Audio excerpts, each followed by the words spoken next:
નમસ્કાર દર્શક મિત્રો, હું છું ઈશિકા. આપ જોઈ રહ્યા છો નવલ ઇન્ડિયા ન્યૂઝ. સમાચારમાં વાત કરીશું છોટાઉદેપુર જિલ્લાની.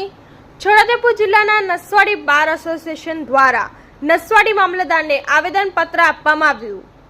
ગુજરાત રાજ્યની અલગ અલગ કોર્ટમાં 1,50,000 વકીલો કાર્યરત છે. અસામાજિક તત્વો દ્વારા વકીલો પર વારંવાર હુમલાની ઘટનાઓ બને છે. ઘણી ઘટનાઓમાં વકીલોને જીવ પણ ખોવાનો વારો આવ્યો છે. વકીલોના જણાવ્યા અનુસાર આવી ઘટનાઓને કારણે ન્યાયિક પ્રક્રિયામાં પણ અવરોધ ઊભા થાય છે.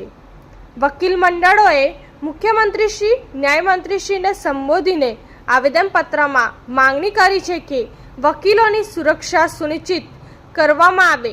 હુમલાની ઘટનાઓમાં આરોપીઓ પર તાત્કાલિક કાર્યવાહી કરીને કડક સજા કરવાની વ્યવસ્થા કરવામાં આવે, જેથી કરીને વકીલો શાંત વાતાવરણમાં ન્યાયિક પ્રક્રિયા કરી શકે.